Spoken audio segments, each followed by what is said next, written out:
I hope you're well and I hope you've had a productive week so far, wherever you are in the world. So let's get started. You're probably on one of two paths with your personal brand, and I want you to be honest with yourself about which path you're on. Path one, you're posting on LinkedIn hoping something sticks, you're showing up inconsistently, people have no idea who or what you actually stand for, so they don't engage and they definitely don't buy. You're active, but nothing is compounding. You're visible, but not memorable. You're putting in a huge amount of effort, but you're not getting the results that you'd hoped for. Then you've got path two. You own what people associate with you. Your content is building trust. It's moving people towards a decision. Your personal brand is actually working for you. But if you're on path one, hopefully this is going to make a shift for you. If you're on path two, but you've hit a ceiling, this will hopefully help you break through it. First, I want to start with some of the mistakes that some of you may be making. And let me tell you what I'm seeing from different brand personalities out there. So they've got people out there who are promising the earth, viral content, and a lot of us listen to it. So for example, get 150 leads a month with this tool, generate $1 million in revenue in 12 months through this framework, go from 0 to 10,000 followers in 3 weeks. And you're thinking, that might work for me, but it doesn't work like that. I think we've all become a lot more savvy on this. Your growth is constrained by things like cash flow, capacity, sales cycles, operational pressure, and market timing. And if you build your brand on hype, you attract shortcut seekers. And when shortcuts fail, your credibility collapses. So you're seeing people promise you the earth. If you just use this one AI tool or this one framework or deploy this one tactic, you'll fix all of your problems. But that's not how it works. And deep down, I think we all know that. So first, it's important to understand what a personal brand actually is. And let me define this properly for us all. A personal brand is a consistent association people make about you when you're not in the room. It's not about your logo, nor your color palette, nor your banner image. It's what someone says when your name comes up in conversation. They may say she's the one who fixes broken pipelines. He's the strategy guy.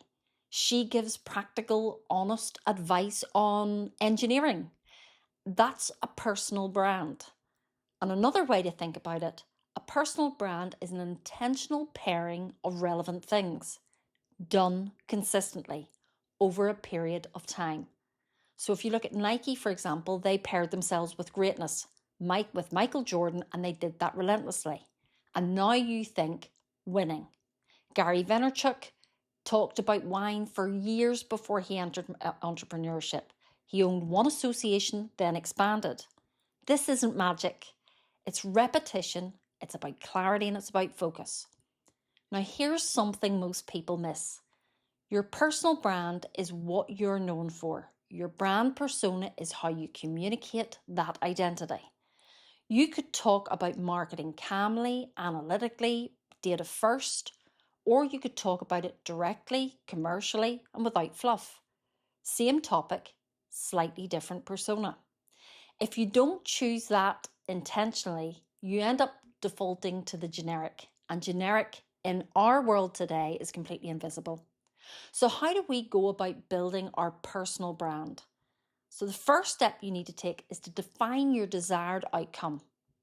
So first, you need clarity. And most people start posting without knowing where they're going. And if you don't know your destination, your content becomes background noise. So we'll have to work backwards and ask yourself 4 questions. First is, what is my desired outcome? And be specific. Don't say I just want more growth or I want more impressions. Something tangible. Be specific. I want 10 qualified inbound conversations per month. I want to position myself for higher value clients. I want to generate leads from my ideal customer profile. The next question you need to ask yourself is, what do you need to be known for to achieve your desired outcome? If you want SME inbound leads, you need to be known for solving SME specific problems, not enterprise case studies or theory. Next question is, what do you need to do to be known for that?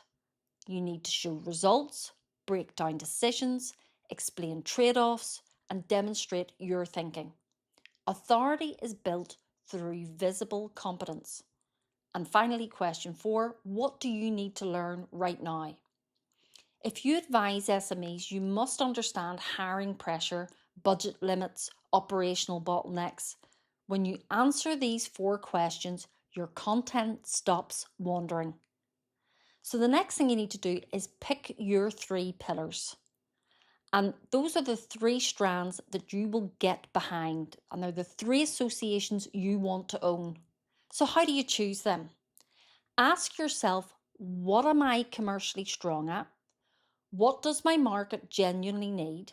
And what could I talk about for years on end that you're really passionate about? That intersection becomes your pillars. And this is the important part. These are your 3 pillars. Maybe it's practical advice, honest guidance, helping SME leaders unlock value without hype.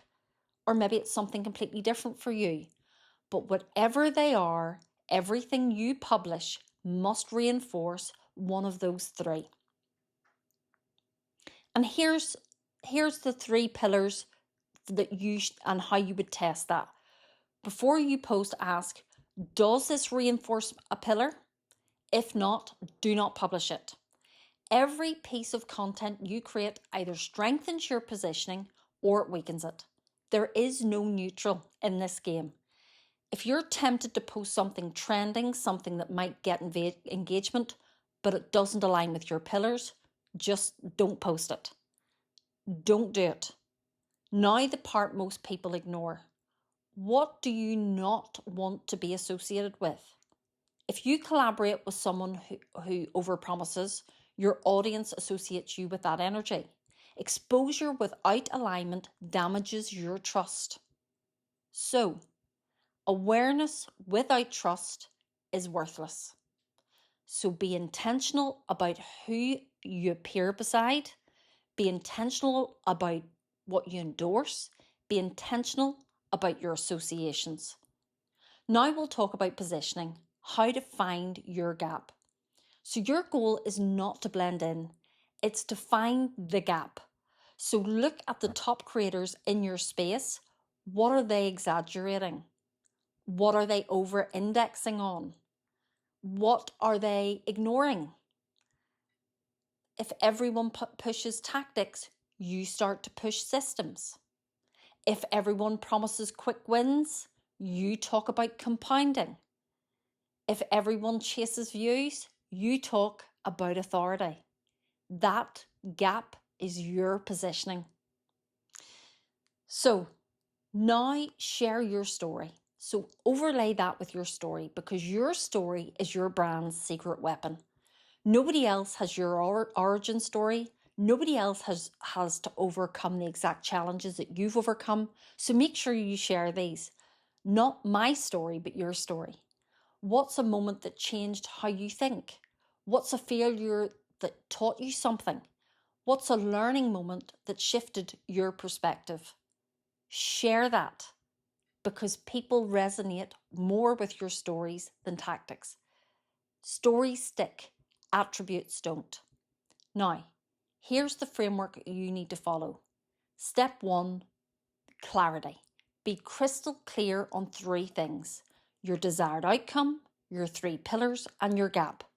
Write these down, because the moment you write them down, they become real. Step 2, consistency. Create content that reinforces those 3 pillars in every single piece of content. Not sometimes or when you feel like it, but every single time.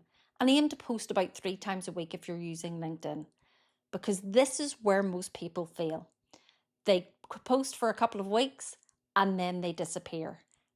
That doesn't work. Consistency builds trust, familiarity, and it builds your brand. And step 3, credibility. Prove it through results, through case studies, examples, and transparency. Not through claims and not through hype, but through actual proof. Show what you've done, show what your clients have achieved, show the thinking behind your advice. Step 4, creating community. So once you have clarity, consistency, and credibility, you start to build a community. People who trust you, people who follow you, people who buy from you. This is the end goal. Not followers, not likes. Those are metrics that you don't want to account for, but community. Now, here's something critical. When you show up on camera or in your content, don't be robotic, don't be monotone, don't be all information and no personality. Use your hands to speak, be human. Share your wins, yes, but also share your learning moments, share your failures, share the lessons you learned, because people connect with vulnerability. They don't want the perfect person all the time. They want to connect with realness. They want to connect with someone who's willing to say, I got this one wrong, and here's what I learned from that. Bring your whole self to your content and your personality, your quirks, your learning moments, all of it, because that's what's going to make you memorable. Now, here's my advice for you. I would advise you to start narrow. Don't try to be everything to everyone. Build your credibility by being great at one specific thing and talk about that one thing relentlessly and with passion. Don't try to talk about everything from day one because you'll dilute your message. Pick one thing, own it, become known for it, and as you build your brand and as you build your credibility, then you expand. But right now, stay narrow because this is the path to building a brand that actually works. So here's what you're going to do. First of all, you're going to define your desired outcome. Second of all, you're going to pick your 3 pillars. Third of all, you're going to find your gap. Fourth, share a story, align it with stories. 5, pick your topic and own it. 6, create content consistently. 7, build your proof. And if you do this consistently, and you won't just build a personal brand, you'll build a business. Your personal brand is your most valuable asset, and make sure you treat it that way and protect it. So that's everything for this week. But if you like this content, please make sure that you like, share, and subscribe. And please make sure that you comment. And if you have any questions, I aim to respond to them all within 24 hours. And I look forward to seeing you next week.